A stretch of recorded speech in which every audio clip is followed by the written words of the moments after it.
بسم الله الرحمن الرحيم الحمد لله رب العالمين صلى الله على سيدنا ونبينا أبي القاسم المصطفى محمد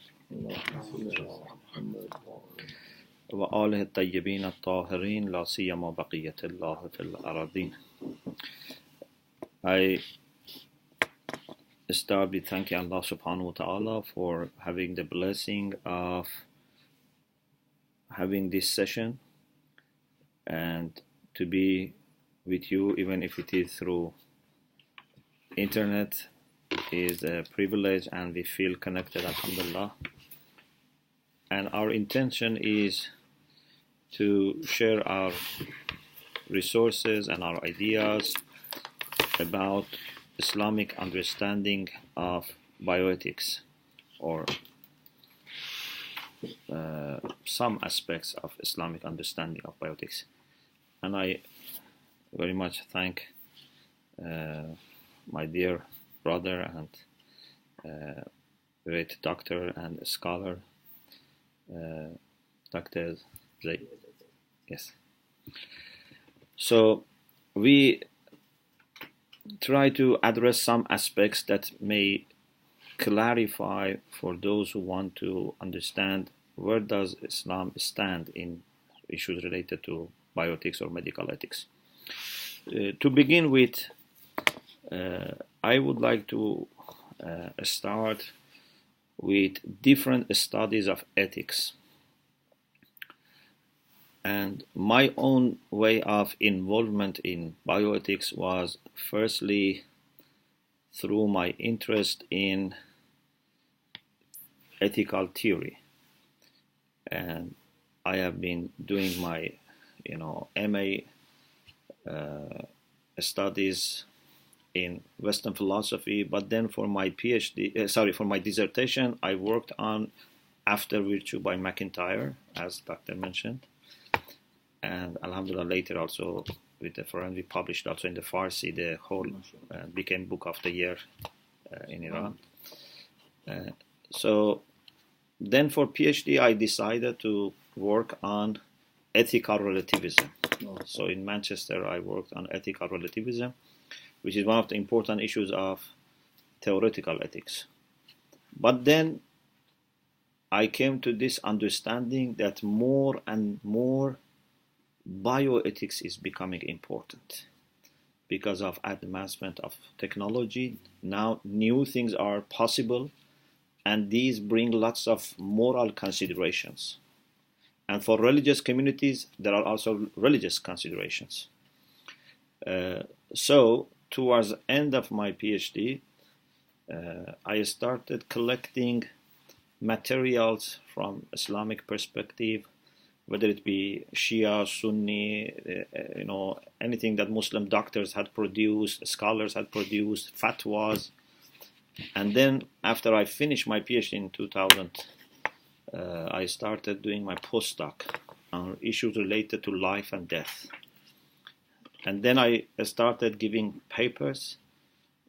And then I also encourage our students in Qom to do their dissertations on bioethics, and then environmental ethics, then gene ethics. And then little by little I came to the conclusion that we should have a comprehensive study of life of Allah subhanahu wa ta'ala, life of human beings, animals, plants, then hayat tayyiba, spiritual life. So in the 5th volume of Islamic Reference Series, we put together a collection of papers on life. So that is available. And some of my papers on bioethics are also published in different volumes, like, Catholic Shia Dialogue, in the volume on ethics, we have a paper. But a paper which you can easily find online is Islamic Bioethics, a General Scheme, which is published by Journal of Medical Ethics and History of Medicine of Tehran University. So it would be, inshallah, available. So for me, this was a journey that from philosophy, metaphysics, I moved on to theoretical ethics, and then to issues related to life and death. So What I want to share first is, let us have a view of different types of ethical studies. Normally, they say we have three types of ethical studies. We have descriptive ethics, and that is where we try to understand the moral system or moral practice of an individual or a community or a group of people. And this is just descriptive. We are not judging, we are not evaluating, we are not expecting arguments, we just want to understand. For example, what is the moral code of Eskimos? So we may go there and, live with them, ask questions, see what they do, and we come up with an account of their moral system. But this will be descriptive. Or what was the moral system of, for example, Arabs before Islam? This is descriptive. Even when it comes to, for example, Islamic ethics or Christian ethics, Jewish ethics, sometimes it can be just descriptive. So we give this list of the vices and virtues and what you should do, what you shouldn't do, but without laying the philosophical, doctrinal foundations of that. Just descriptive. When you do descriptive ethics, you are not supposed to philosophize or rationalize. You are supposed to go and do field study or go to the text and do library research, because here we are not concerned with the rational side of it. We are not judging, we are not evaluating. We are concerned with what do those people believe. And for a religion, there are two ways of understanding what do they believe in morality. One is to look at the followers and what they say and do, but this is not very accurate because unfortunately, not people necessarily represent their faith. Yeah, but the best thing is to go to the authentic sources and see what that religion offers. But then we have normative ethics. So this is where we start arguing what makes an action morally good, what makes an action morally right. And here you should have a theory. And here, as Doctor said, we have different attitudes, different theories, and the major theories are three. We have deontological theory, which tries to explain everything based on our moral sense of responsibility, regardless of the outcomes and consequences. So for someone like Kant, when you do something, you should do it because you have a categorical imperative to do it. You should not say, I, as a shopkeeper, have to be honest because then people would trust me or more clients come to me. This is not akhlaq. This is prudence, not ethics. Ethics is to do what you are supposed to do, even if you know it's going to harm you. There are some positive points in Kantian approach, especially their emphasis on intention. It's very important Islamic understanding of ethics. But I think they have exaggerated and they have forgotten some of the major considerations that we should do with respect to the consequences.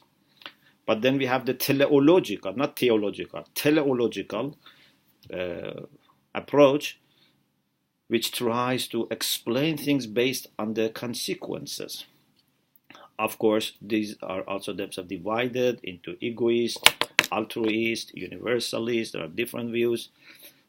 And then we have virtue ethics that shifts the attention primarily to the virtues instead of actions, and says that we first define the virtues, and those actions which are related or proportionate to those virtues become virtuous.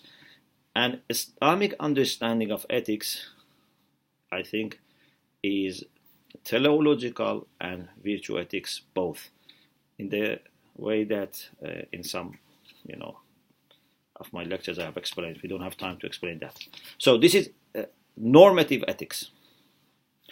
And then we have meta-ethics, which is purely for philosophers of ethics.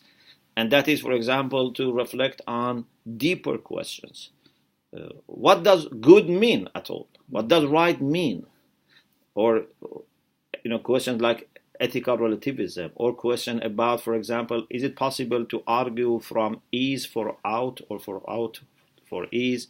Naturalistic fallacy that Hume mentioned. So these are issues that are more underlying, and in medical ethics or bioethics, we are not dealing with these issues. It's purely for philosophers of ethics. In bioethics or medical ethics, we can have two approaches. One is just descriptive, and say, for example, what people of the certain religion or tradition have said about this, and these are their sources, and we want to understand what is their approach. But another approach is to have a normative approach, and we try to argue. We try to understand why Islam says abortion is wrong. We know abortion is wrong, and it's very easy to prove that Islamically abortion is wrong. But to argue for it rationally, that is the job of a moral philosopher who wants to do medical ethics. Therefore, we have in normative ethics two branches. One is theoretical ethics, one is applied ethics. So after you have chosen a theory and established it, then you apply it to different areas of human activities. So we can have some principles, and then we apply it to medical ethics or bioethics, or to environmental ethics, or, for example, to media. We have media ethics. Or, for example, we have technology ethics. We have many different types of ethics. How we deal with, for example, business ethics. Different types of ethics. So I think what we should aim at, of course, and maybe not necessarily as a doctor, maybe as doctors is important, Islamic teachings. But if you want to do a little bit more, and more kind of theoretical work, more philosophical work, it's good that you enter into also arguments. And I think the advantage of this is that gives you ability to communicate to other people. Because if, for example, you just say abortion is wrong for us, and we cannot, get involved in anything that, leads to abortion. Okay, this is good, but this stops here. It doesn't produce a conversation. But if you want to have a conversation and perhaps get some sympathy, if not acceptance, at least some sympathy, so that they know that you are a person that has, a whole system of thought behind what you say, then you have no choice other than using the language of reasoning and arguing and philosophy. And one of the beauties of philosophy is that although it might be sometimes very complicated or even sometimes confusing, but this is the common language of human beings. Because if I argue from the text, then the text is only accepted to the people who acceptable to the people who believe in the text. Yeah, even I say it's Quran, okay, but then the person says, okay, this is your book, not my book. But aql is something that Allah has given to everyone. And when you are able to have your rational approach, your intellectual arguments, but of course in the same line that the scripture is teaching us, then it has the advantage of, first of all, you understand better, second, you can communicate. So my hope is that our doctors, our nurses, our medical students, at the same time that they understand Islamic teachings and Sharia requirements about medical ethics, they equip themselves with ethical theories and especially applied ethics in the field of life and death and medical ethics, because this is the way that they can communicate to other people. Okay, so this is the environment or the context that we want to work. So we try to be inspired by the Quran and Hadith, but speak in the language that can be understandable to other people. So it's a very difficult job because you have to communicate even sometimes without using any Quran or Hadith, because as soon as you quote the Quran Hadith, sometimes some people may be afraid. Depends on people. One of our doctors from Canada, he said that when he was in the medical school, once in the operation theater, someone he told someone, God bless you, and that person said, you offended me, I don't believe in God, and then there was a debate and discussion, and I said, okay, I withdraw my blessing. Sometimes people become so fanatic, unfortunately. So in this context, mentioning Quran or Hadith may not work, or even mentioning the Bible may not work, but some contexts may work. So you have to be equipped with both. What I would like to say in this short time is what are some principles. Doctor very well mentioned the 4 principles that most of today bioethics practitioners accept as a framework. What we can say, first of all, of course, we can discuss all those 4 and see what Islam says. In principle, those 4 are acceptable to us, but the main thing is how to define them and how to set the priorities. Some people think for them that autonomy, for example, is the most important thing in the world. But for us, autonomy is not the most important, although that's very important, but it's not the most important thing.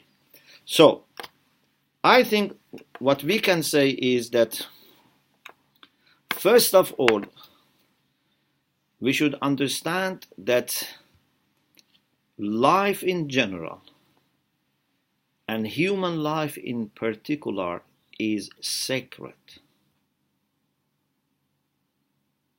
Sometimes you see some people treat life as like a property. People have autonomy to decide about what they do with their money or with their car or house. They can also do the same with their body or life. We respect autonomy, but we say everyone, even the person himself or herself, should know that life is sacred. Therefore, it's too big that one person has 100% control over it. Anything sacred goes beyond individuals, even goes beyond communities. Anything sacred is universal. It's for humanity. You know how beautifully the Quran says that من قتل نفسا بغير نفس أو فساد في الأرض فكأنما قتل الناس جميعا ومن أحياها فكأنما أحيا الناس جميعا. If you kill one person unjustly, okay, بغير نفس, he has not killed anyone, he's not murderer, and he has not done mischief on the earth, so he doesn't deserve, he's innocent. If you kill such person, you have killed all humanity. Why? Because you have showed lack of respect to something sacred which is common in all of us. If someone kills a person and says, I had a personal issue with him, okay, this is bad, but at least this remains within the boundaries of personal relations. But if someone kills a person and says, I killed him because, for example, he was a Muslim or a Christian, then it would not remain with one person. It remains something related to all Christians or Muslims. If someone says, I killed this person because I think human life is not that important, human life is not sacred, so it means that he is saying to all human beings, those who are alive or have died or are to be born, he's telling to all of them, I have no value for you. So he has killed all of us because he has denied sacredness to us. So it's very important to know that human life is sacred. Of course, we believe even animal life is sacred.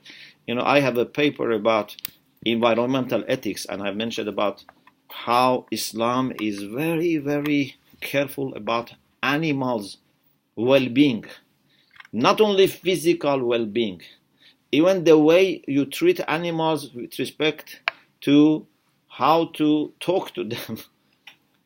Even there is a hadith from Imam Ali that you cannot curse animals. Someone might say, I feed him properly, I don't, overwork, but what is wrong if I use a bad language, if I'm rude to my horse? Islam says you cannot be even rude to a horse. Because when you are rude to a horse, you show that you have been rude to yourself. A person who is rude, first of all, he is showing that he has no value for himself. Those who have value for themselves never harm other people. Yeah? Sometimes people think that to say bad words is just hurting people. But it's not just hurting people. Even if that person doesn't hear what you have said, you have hurt your own integrity. So we have sacredness for animal life, plant life, but when it comes to human life, it's very special. Allah subhanahu wa ta'ala says, لَقَدْ كَرَّمْنَا بَنِي آدَمَ. We have honored all children of Adam. So there is a level of honor that Allah has given to all human beings, pious or vicious. They all have honor. Yes, those who are pious, they have more honor. إِنَّ أَكْرَمَكُمْ عِنْدَ اللَّهِ أَتْقَاكُمْ. But even a human being who is ignorant, who is confused, who is not a believer, who is atheist, or who has not even good akhlaq, whatever, he has honor. لَقَدْ كَرَّمْنَا بَنِي آدَمَ.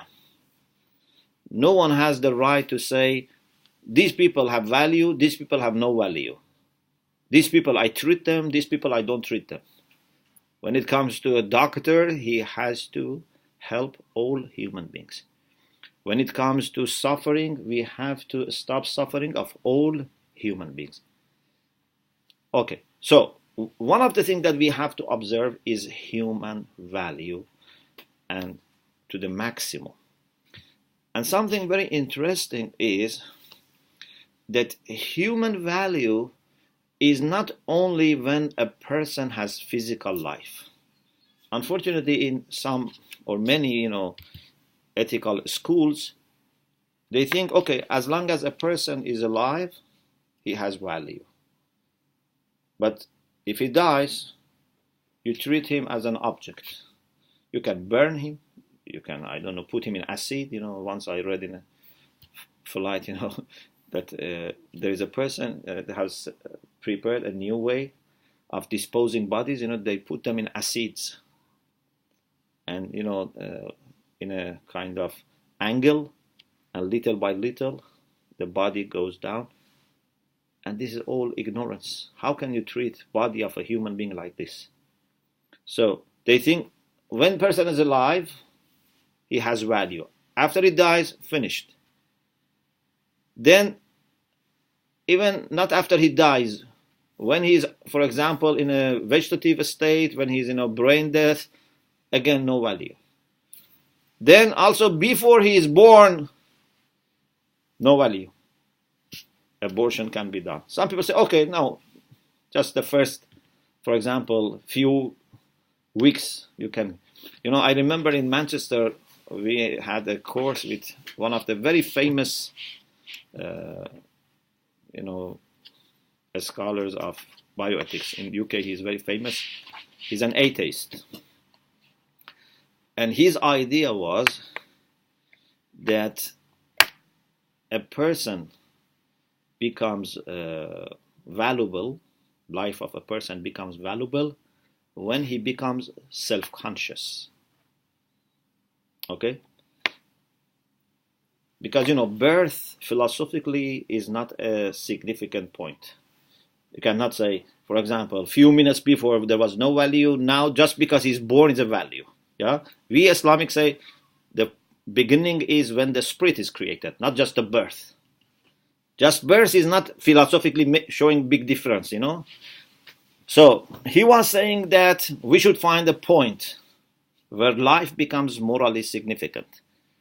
And he said that's when a person becomes self-conscious. And the sign of self-consciousness is when you can speak. So he was saying, this is in a university in Manchester. He was saying that not only abortion is okay, even a child, newborn baby, is okay to be killed till he starts speaking. But the only problem is it may cause harm to the parents. Otherwise, this is not morally significant because it doesn't understand. And you can see how much human value is downgraded. But we say, as soon as pregnancy starts, and we have, of course, a technical definition for pregnancy. Pregnancy is a little bit after fertilization. As soon as pregnancy starts, you have to have respect for what is potentially a human being. Not yet a human being, but a potential human being. Of course, you can say even plants are potential human beings, but we say no, this is active potentiality, because we have passive potentiality and we have active potentiality. Active potentiality means that if you don't interfere and leave it, naturally it becomes something. Yeah? If you don't interfere with embryo's life, it becomes a human being. So this is active potentiality. And you cannot abort, of course, because still he is not a complete human being before the soul is created. Our jurists make distinctions. Some of the rulings that apply to the embryo at early stage and some which apply later are different. And these are all possible to explain it philosophically. One of the things I would like to mention for our brothers and sisters that is amazing, how in Islam, especially in the school of Ahlul Bayt, you know, our fiqh and aql go together, but if we are able to understand. If we are able to understand. We have a rule in fiqh which says, إِنَّ اللَّهَ حَرَّمَ مِنْهُ مَيِّتًا مَا حَرَّمَ مِنْهُ حَيًّا. Human beings are so valuable and so dignified that the dignity of the soul is extended to body. Okay? So even body of a human being is sacred. And also it's extended to the time after death and before birth. But everything is because of the soul. نَفَخْتُ فِيهِ مِنْ رُوحِي. That soul is so important that when that soul was with a body, that body, even after departure of the soul, is sacred. And the hadith says, you cannot do any harm to the body of a dead person which was prohibited to do when he was alive. So if I cannot cause a little injury or even bruise body of a person when he's alive, I cannot cause injury or bruise to a dead body. And then a person asked Imam Kazim alayhi salam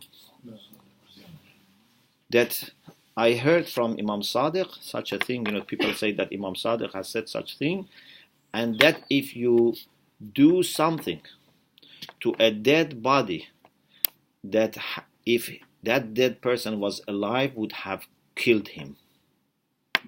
For example, you remove his heart. Okay? You remove his head, for example. You behead his head. He says, I have heard that Imam Sadiq said, if you do something like this, you have to pay diya. Even to a dead person. The blood money, compensation. And Imam Kazim alayhi salam says, yes. This is the case. But the diya is different from the diya of the person who was alive in two ways. And this is amazing because for years I was, studying philosophically this issue and I had not seen this hadith. When I saw this hadith, it confirmed my understanding, and I started crying. Imam Kazim alayhi salam says, the diya of this person is a person who is dead and his, for example, heart is taken off, is equal to the diya of embryo before the soul is created. Yes.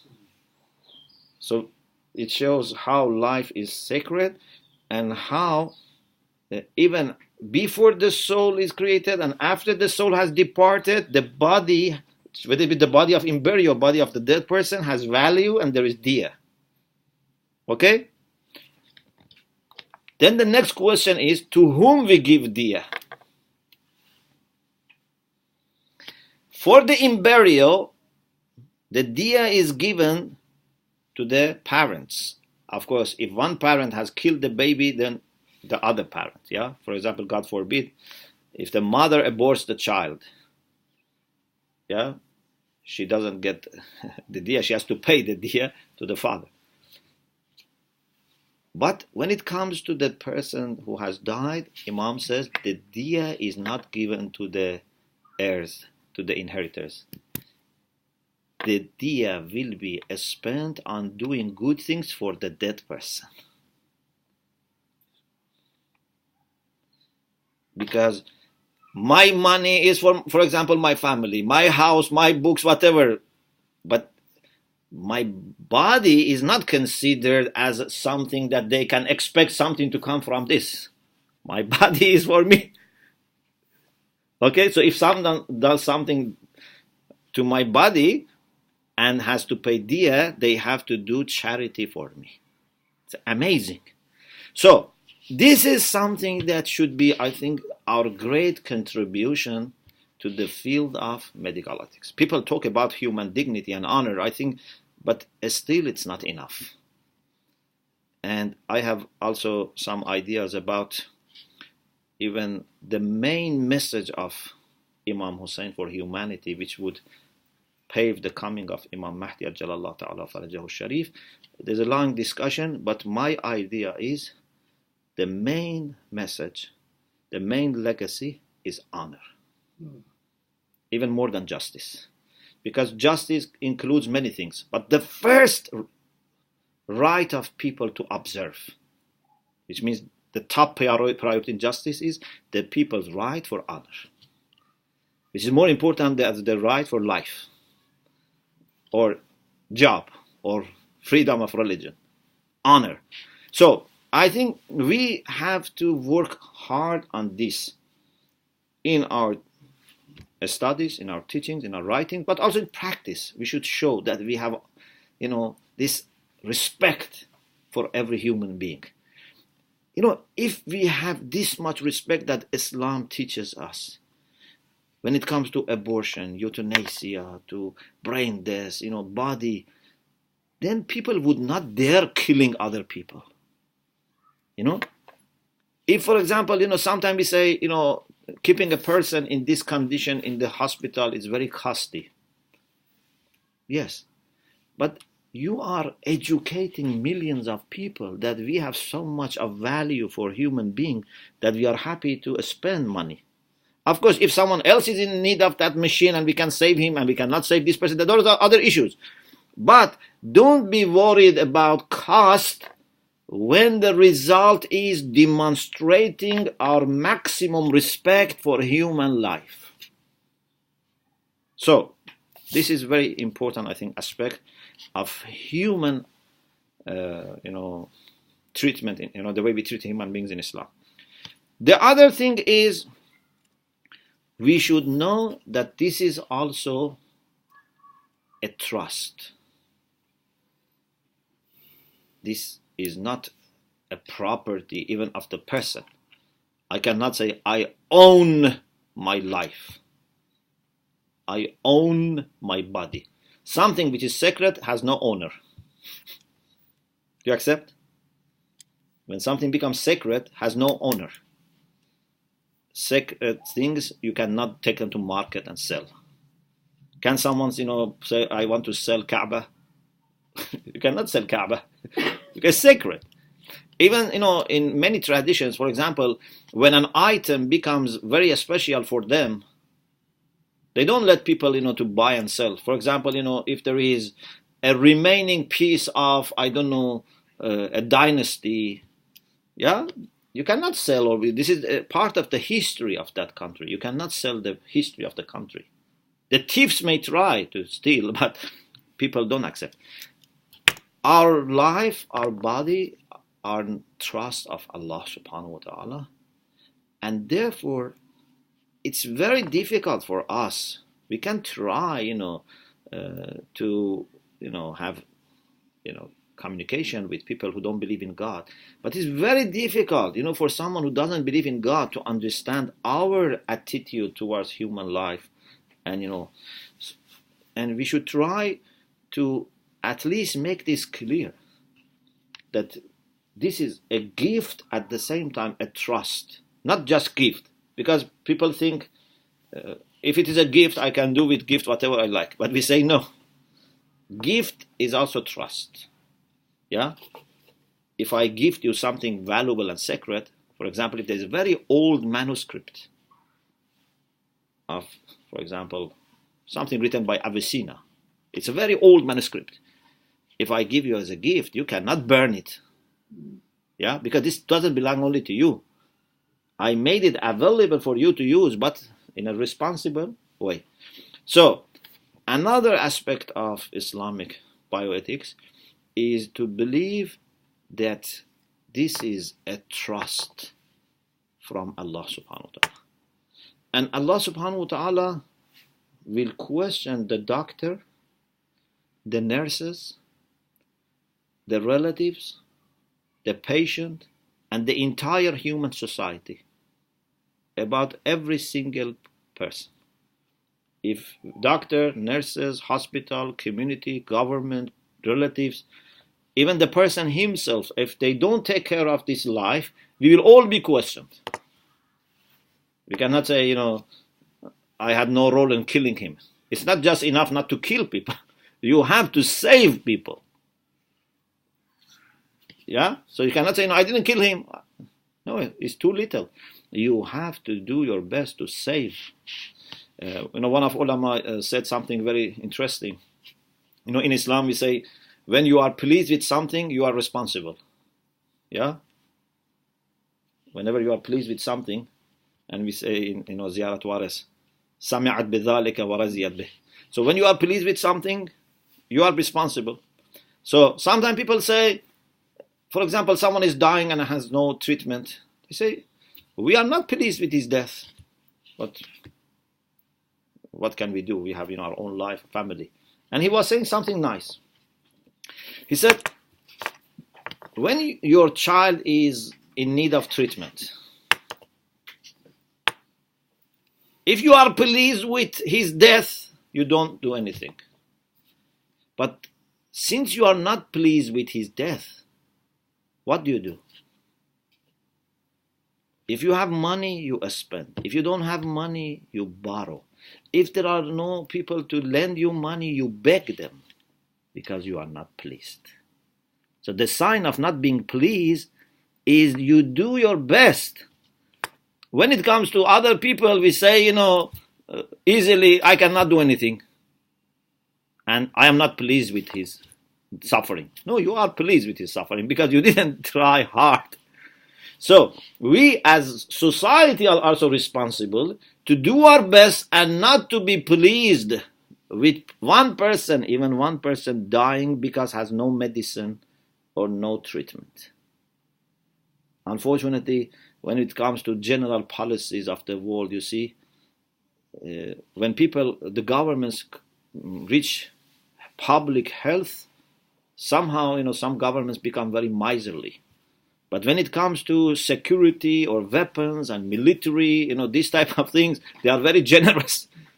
It should be opposite. When it comes to medicine, I think there should be no limit. As much as we can, we should support. And if people see this is the way we treat human life, then there would be no war. So this is the second thing. The third thing is, I think, justice. Justice for us is not the maximum, is the minimum.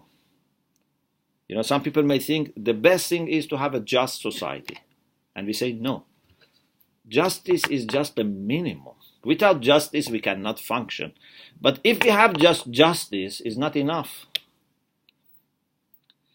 When it comes to justice, Islam says justice has to be implemented without any exception.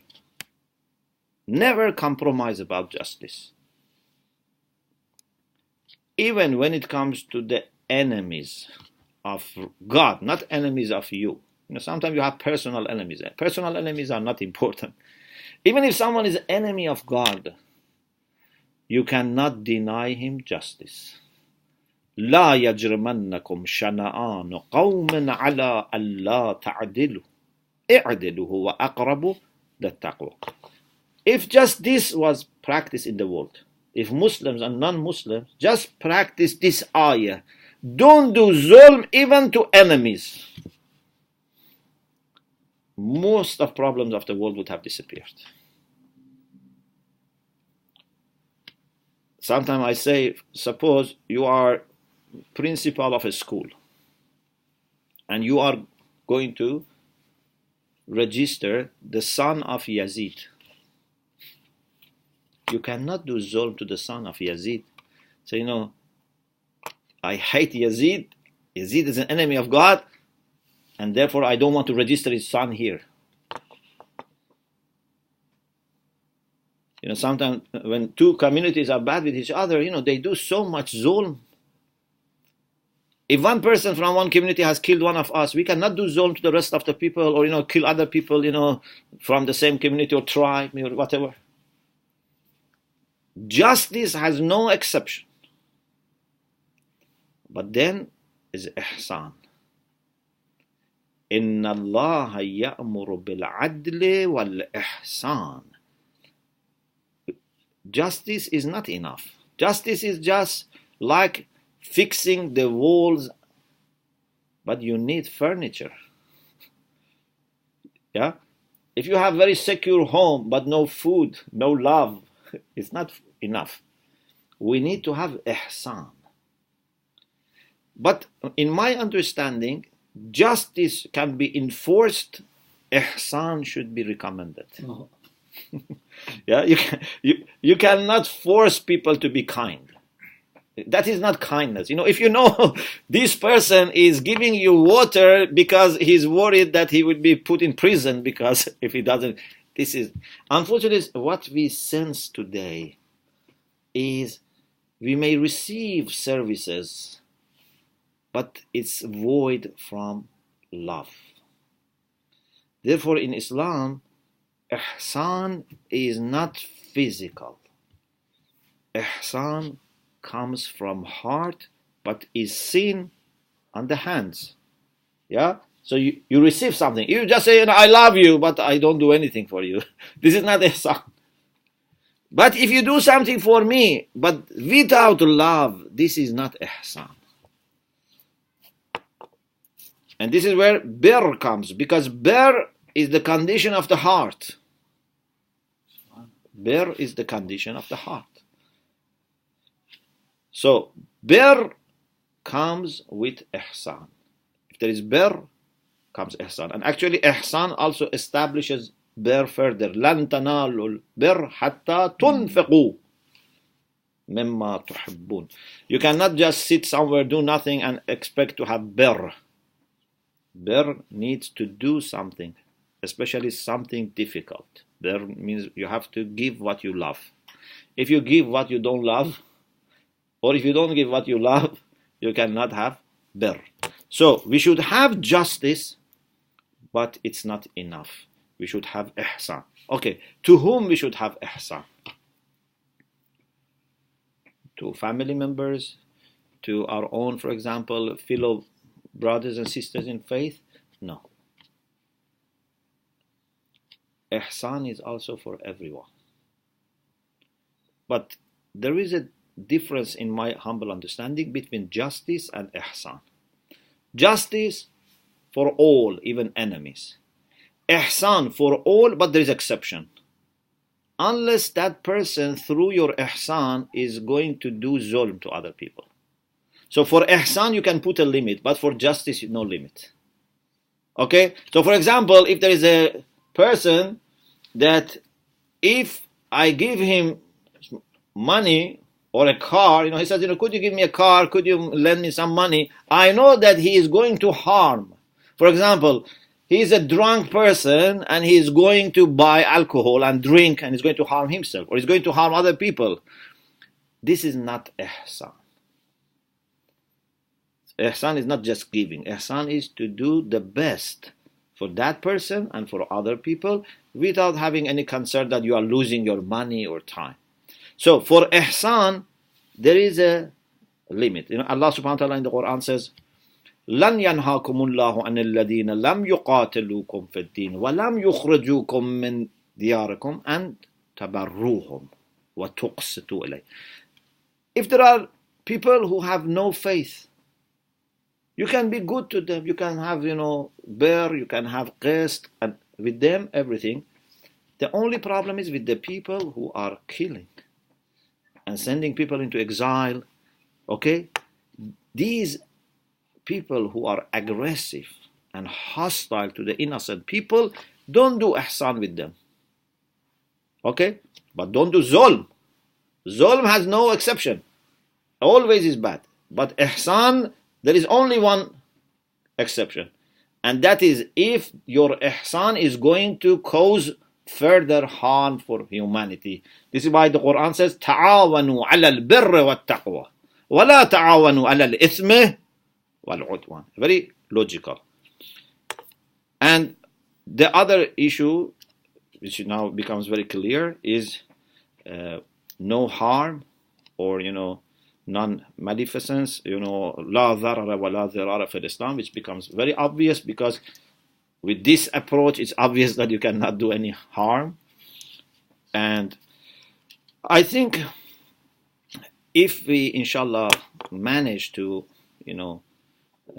promote and present this approach, and people see, especially if they see, for example, in Muslim hospitals, schools, in Muslim countries, if they see the level of respect, honor is high, but at the same time, treatment is good, that would be encouraging people towards our way of thinking. So this is my reflections, that I wanted to share. But then there are many issues that maybe in future we can discuss about bringing these principles into different cases. Like, for example, abortion, euthanasia, organ transplantation, all these things, So thank you very much for your attention. Alhamdulillah Rabbil Alamin.